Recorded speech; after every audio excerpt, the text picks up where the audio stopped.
Welcome. Irani media television पे join किया है सीनियर रहनुमा सीनियर सियासतदान पीटीआई के एमएनए हैं नुसरत वाहिद साहिबा मेरे साथ हैं। मैं आपको वेलकम करता हूं अपने शो में। जी बहुत शुक्रिया। एक जिस तरह इसहाक डार साहब ने एक गुफ्तगू कर रहे थे, प्रेसिडेंट साहब भी थे, मुशावरत भी हो रही थी, गैर रस्मी उस मुशावरत को भी देखें वो भी रुक गई है, अब आगे बढ़ेगी नहीं। यानी कि आप जो है ना दिसंबर के अंदर, आप एंड ऑफ द दिसंबर आप असेंबलियों को तहलील करने जा रहे हैं। जब असेंबली तहलील होंगी तो काफ़ी ऐसी चीज़ें हैं जो जिसको गवर्नमेंट ने भी बड़ी तैयारी की है। तहरीक अदम एतमाद, यानी कि वो अगर नहीं होगा तो वोट ऑफ कॉन्फिडेंस कहेंगे सीएम साहब को पंजाब को कि आप वो लें। तो काफ़ी एक सियासी एक खिचड़ी पक गई है और ये टेम्परेचर बढ़ेगा आगे चल के सियासी। क्या कहेंगी? बिस्मिल्लाहिर्रहमानिर्रहीम, प्रोग्राम इनवाइट करने का।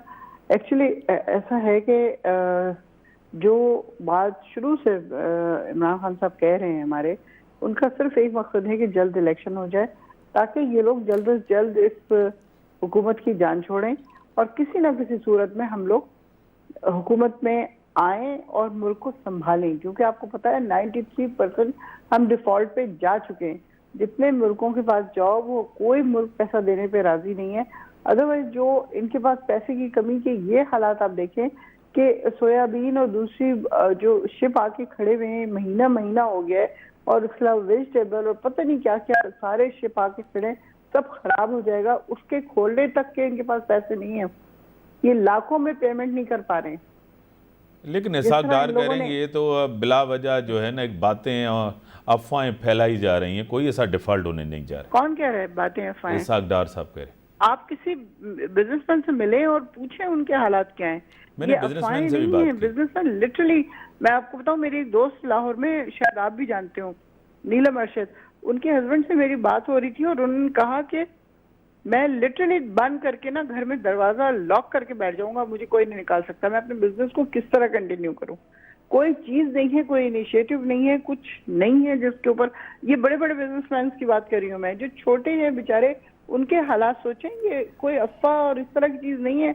इन लोगों ने लिटरली जिंदगी पाकिस्तानियों के ऊपर बंद कर दी है। लोगों के पास खाने को नहीं है, लोगों के पास रहने को नहीं है, कोई चीज नहीं आप खरीद सकते। आप बाजार जाके तो देखें क्या हालात हैं। कहाँ से ना आलू 200 रुपए किलो या उससे भी ऊपर, टमाटर इससे भी ज्यादा महंगा। मतलब क्या है? ये तो बेसिक चीजें हैं। अदरक वगैरह वगैरह तो 400 कितने रुपए पाव हो गई हैं। तो इंसान किस तरह जिए, किस तरह रहे? मैडम एक सवाल आप, एक और खान साहब ने अपने सबसे मिलके एक और जो है ना एक पॉलिटिकल एक मुल्क, पूरे मुल्क के अंदर एक आप मुहिम चलाने जा रहे हैं। तकरीबन वो जो है ना शुरू कर दी गई है और शुरू होने वाली है कि इंतखाबात करवाओ, इलेक्शन कराओ और मुल्क बचाओ। अब इस तरफ आप कह रहे हैं आप सब शहरों के अंदर एक मोबिलाइज करना चाहते हैं अपने वर्कर को कि जो है ना इलेक्शन ही सब चीज़ों का हल है। काफ़ी एक्सपर्ट से बात होती है, काफ़ी उन लोगों से बात होती है जो आपके साथ भी थे अब नहीं भी हैं। वो कहते हैं कि इलेक्शन से तो कोई मसले का हल नहीं होगा, 3-4 महीने निगरान सेटअप आ जाएगा, मैशियत और बिगड़ जाएगी। अगर ये बैठे हैं तो मैशियत को बेहतर करने के लिए कोशिश कर रहे हैं, मुल्क डिफ़ॉल्ट नहीं होने जा रहा है, रिजर्व्स बेहतर करेंगे जो अब तकरीबन $7 बिलियन हैं। क्या कहेंगी?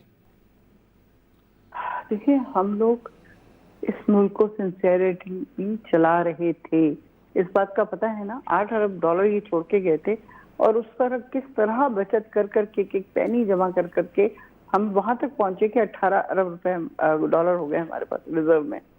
रेमिटेंस इतना ज्यादा था, बाहर से लोग पैसे बेनतहा भेज रहे थे, हमारी एक्सपोर्ट बढ़ गई थी, हमारे कारखाने 100% पे काम कर रहे थे, हम उनको सब्सिडी भी दे रहे थे गैस की और बिजली की। किसानों के कितने बेहतरीन हालात हो गए थे, उनको वक्त से पहले पेमेंट कर दी गई थी। लेकिन इन लोगों ने कुछ इस तरह की कोई चीज देने के बारे में तो सोचा ही नहीं। ये तो आते साथ ही इनका ख्याल ये था कि जल्दी जल्दी अपने न्यात के केसेस खत्म कराओ, अपनी जितनी वो हमने गदर मचाया हुआ है वो सब चीजें खत्म करें, और उसके बाद हम कह देंगे जी हमने तो एक ढीले की करप्शन नहीं की। तो उस चीज में ये लोग कामयाब हो गए। हम आएंगे वापस तो कम से कम चीजों को डेडलॉक तो लगेगा। वो जो चीजें करप्शन की तरफ जा रही हैं उनको तो खत्म किया जाएगा। सीबीआर, आपको पता है कि कितना एफबीआर में जो इस हम लोगों के जमाने में जो टैक्स की रकम कलेक्शन हुई है वो हिस्ट्री में कभी नहीं हुई इतनी रकम। ये लोग क्यों नहीं चाह रहे कि मुल्क चले? भाई तुमने इसी मुल्क से कमाना है, खाना है और लूटना है, तो उसको चलने तो दो, इतना तो जगह दो कि वो यहाँ से चल के आगे तक हम लोग पहुंच सके 8-10 साल। एक वक्त था, आज मैं एक वीडियो देख रही थी कि हम चाइना को पैसे दे रहे थे, उनको कर्ज दे रहे थे। ये किस किस्म की दुनिया में हम आ गए हैं कि लगता है कि जैसे इंतहाई निनकपूब लोग हैं हम, हमें कुछ नहीं आता, कुछ नहीं कर सकते सिवाय करप्शन के। और वो करप्शन दबा के हो रही है, आज भी हो रही है। यहाँ से पैसा अभी भी दुबई और पता नहीं कहाँ कहाँ जा रहा है। डॉलर जो इतना महंगा एकदम अचानक हो गया, वो ऐसे ही तो नहीं हो गया। मैडम आपको पता है 2018 के बाद जब से आपकी हुकूमत आई, जब आप हुकूमत छोड़ के जा रहे थे, आपने जो कर्जा लिया है तकरीबन 53 अरब डॉलर का कर्जा सिर्फ आपने लिया, आपकी गवर्नमेंट, इमरान खान की गवर्नमेंट में लिया, कर्जा लिया गया। क्यों लिया? ये लोग छोड़ के गए थे ना इतना ज्यादा कर्जा कि मुल्क को चलाने के लिए। ये पहली हुकूमत थी जो कर्जा ले भी रही थी और कर्ज इनकी पिछली किस्तें भी अदा कर रही थी, क्योंकि इतने पैसे नहीं थे कि जिस पर किया जा सकता उस कर्ज को अदा। उस कर्ज को अदा करने के लिए कर्ज लिया जा रहा था और उसके साथ साथ पता नहीं कितने अरब हमने वापस भी कर दिया था उसमें। ऐसा नहीं है कि वो कर्ज लेके हम खा गए या खुदा ना खास्ता कोई बेईमानी है और इस तरह की चीज होगी।